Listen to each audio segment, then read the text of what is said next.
Oke guys, welcome back to Crypto Indonesia bersama gue Toshi, di mana kita akan membahas segala sesuatu yang berhubungan dengan cryptocurrencies dan blockchain.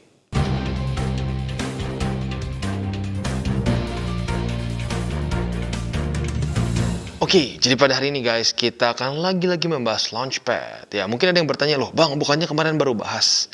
Nah, ini dia yang keren dari Bybit. Ya, mereka mengeluarkan Launchpad 2.0.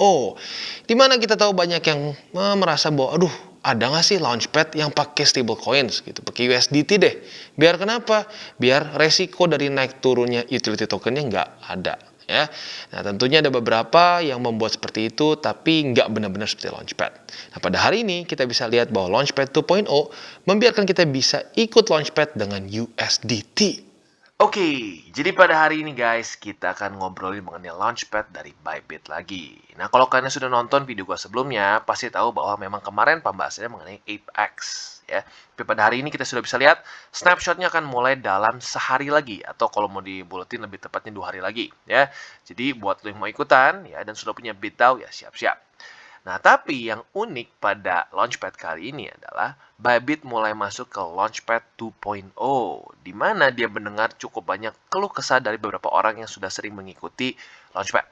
Ya, Launchpad di Binance maupun di Huobi maupun dimanapun, rata-rata itu menggunakan utility token mereka. Ya, kalau di Bybit menggunakan BitDAO, di Binance menggunakan BNB, di Huobi menggunakan apa itu HT ya, Huobi token. Ya, nah seringkali yang menjadi permasalahan adalah apa? Secara launchpadnya resikonya kecil, ya karena dapat floor price. Tetapi dengan menghold token utility dari beberapa exchange tersebut, seringkali terjadi resiko yang lain, yaitu adalah contohnya di sini BitDAO-nya drop. Itu dulu sempat ada yang ngomong, aduh bang, gue seneng sih ikutan launchpad, tapi si BitDAO-nya turun nih, kemarin gue jadi sedikit rugi kalau dihitung-hitung. Ya baik lagi, kalau lo hold as an investment untuk long term, ya dia bisa naik lagi. Tapi kalau untuk orang-orang yang ingin, gue cuma pengen sekali-sekali aja ikut, atau pilih-pilih project. Nah, itu seringkali, resiko dengan menghold BitDAO ini menjadi, untuk beberapa orang problematik. Ya, buat gue pribadi enggak, karena gue udah memang siapkan berapa persen dari portfolio gue untuk BitDAO. Nah, tapi untuk kalian nih sekarang ya, yang kemarin mungkin protes kayak, aduh, bang, gue cuma pengennya pakai stablecoin, bisa nggak? Nah, ini yang hebat dari Bybit. Ya, Bybit mendengar keluh kesahnya dan sekarang kita bisa lihat ada lottery system yang supported dengan USDT. Ya, jadi pada hari ini kita akan bahas secara detail seperti apa cara kerjanya dan apa perbedaannya kalau kita subscribe dengan BitDAO. Jadi kalau kita lihat sedikit perbedaan ya, ini subscription, ini lottery. Ya, jadi kita akan langsung bahas sekarang. Oke, dan sekarang kita akan coba bahas sistem lottery USDT ya. Nah, di sini ya mumpung kita juga kemarin waktu terakhir kita bahas ApeX belum keluar seperti ininya, sekalian kita akan bahas juga dengan contohnya ApeX ya. Jadi seperti yang kita bisa lihat, token name-nya adalah ApeX atau Apex ya. Satu Apex ini senilai 0,05 USDT.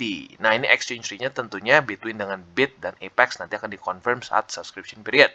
Total supply-nya 1 miliar Apex ya.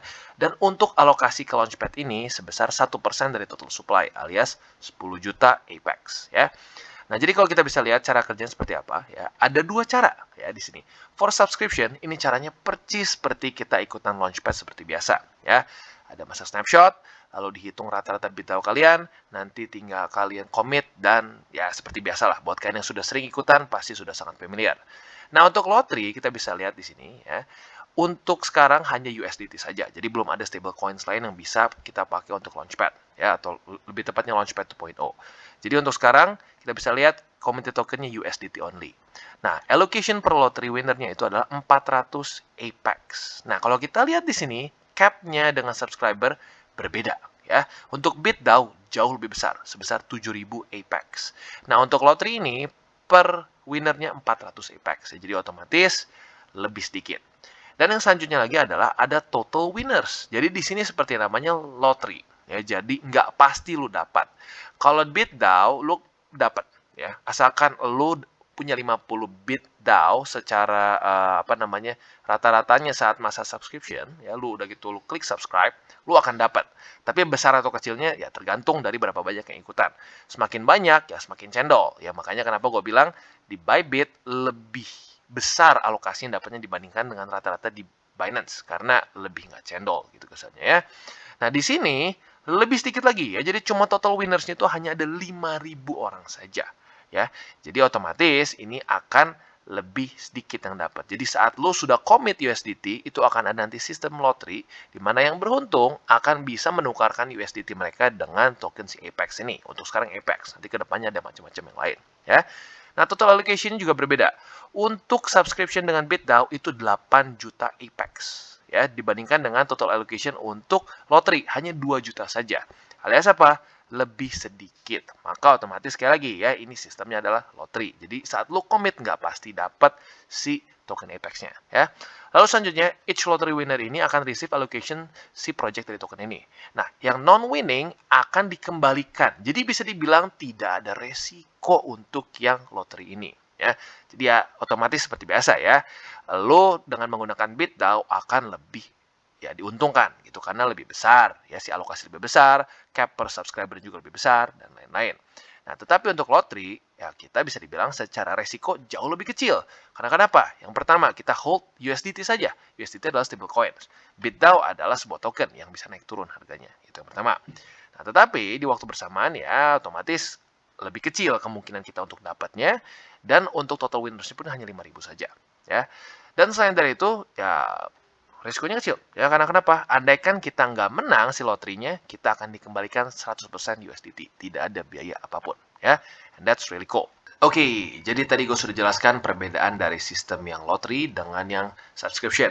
Nah, untuk yang sub, ini basically cara kerjanya sama seperti Launchpad kita yang sebelumnya, menggunakan BitDAO, dan seterusnya lah, sama snapshot dan lain-lain. Nah, untuk lottery, dia kurang lebih sebenarnya sama, ya ada snapshotnya juga, ada juga masa commitnya, tetapi di sini hanya ada totalnya 5.000 winner saja, dan per orang itu allocation-nya hanya 400 Apex saja ya. Nah, jadi kurang lebih seperti itu. Nah, kita akan sekarang lebih deep dive lagi seperti apa minimalnya gitu ya.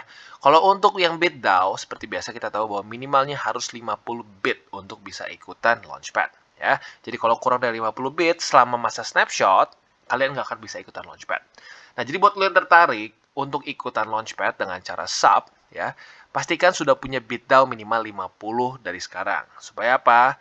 Nanti besok akan masa snapshot ya, atau sorry, lebih tepatnya 2 hari lagi masa snapshot, itu akan langsung maksimum gitu. Karena kalau masuk di tengah-tengah sudah ada beberapa orang yang bilang, "Waduh Bang, kenapa ya kok gue sebenarnya BitDAO gue 100 nih, tapi kok cuma 20 sih, gue jadi nggak bisa ikutan Launchpad."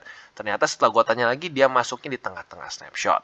Nah, itu sering kali terjadi. Jadi sekali lagi buat lo yang tertarik untuk ikutan Launchpad ini, pastikan sudah ada BitDAO-nya di wallet lo ya.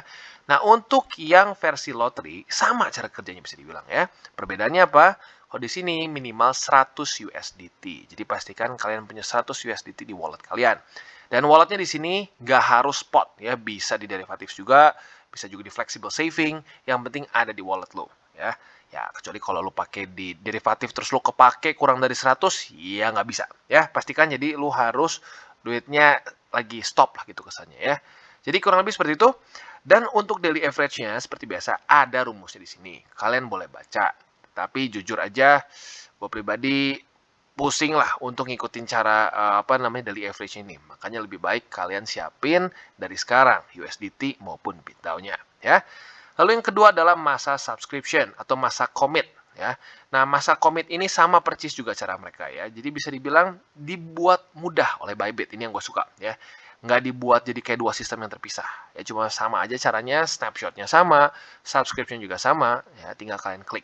Nah, ini pastikan kalian commit saat waktunya ya. Jadi waktunya kita bisa lihat ini 3:30 AM, berarti tambah 7 jam ya karena UTC ini. Berarti kan Indonesia itu kan ya UTC plus 7 ya, berarti ini jam 10:30 pagi sampai jam 5 atau sorry 7, berarti sorry bukan jam 5, jam 6 sore ya, dari jam 10:30 sampai jam 6 sore waktu Indonesia Barat pada April 2022 tanggal 27 ya.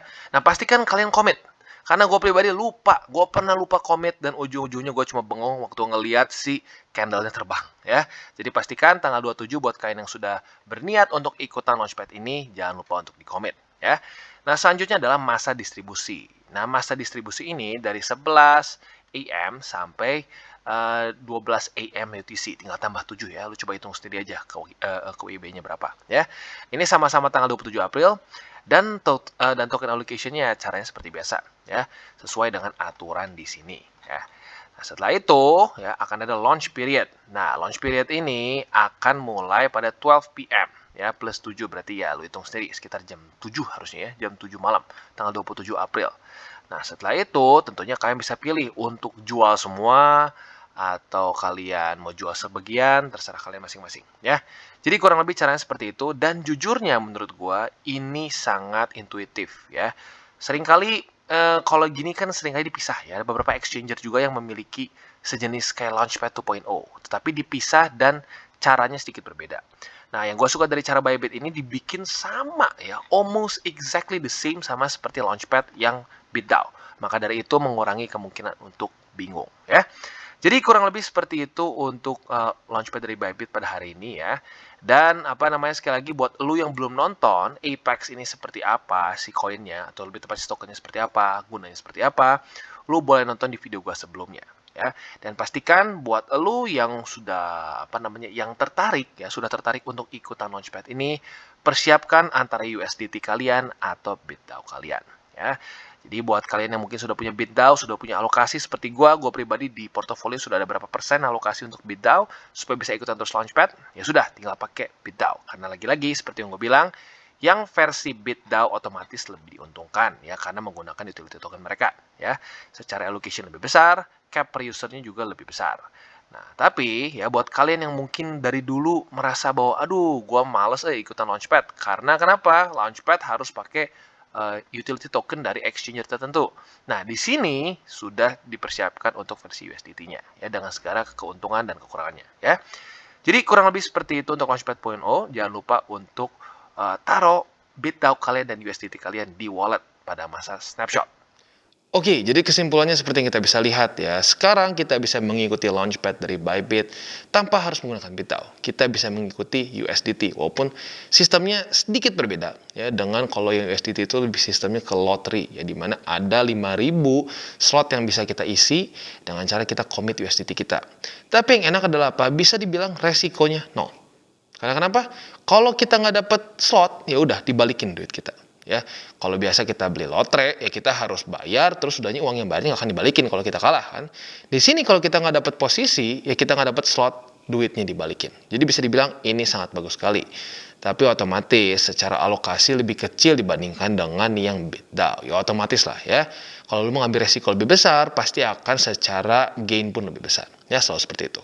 Jadi kurang lebih seperti itu untuk Launchpad pada hari ini. Gue harap kalian yang mungkin sebelumnya masih enggan untuk ikutan Launchpad karena harus pakai BitDAO, sekarang bisa ikutan karena udah nggak ada alasan lagi. Ini pakai USDT. Dan buat lo yang belum punya akun dari Bybit, ya bisa menggunakan link referral kita di bawah tentunya ya. Nggak wajib, tapi apabila menggunakan link referral kita secara aktif, lo membantu perkembangan dari TCI. Dan bagi kalian yang belum mengikuti DCWT atau Daily Charting with Toshi, bisa klik di sini. Dimana kita akan daily chart your favorite cryptocurrencies. Dan buat lo yang mungkin masih bingung cara baca chart, candles, dan hal-hal mendasar lain, bisa klik juga di sini. Ada tutorials with Toshi. Dan buat lo yang belum punya akun Bybit, lagi-lagi bisa menggunakan link referral kita di bawah. Dan satu lagi, jangan lupa juga untuk join Telegram group kita, di mana kita bisa ngobrol-ngobrol santai mengenai dunia cryptocurrency secara dua arah. So, jangan lupa untuk like, subscribe, klik the bell icon, and see you on the next video.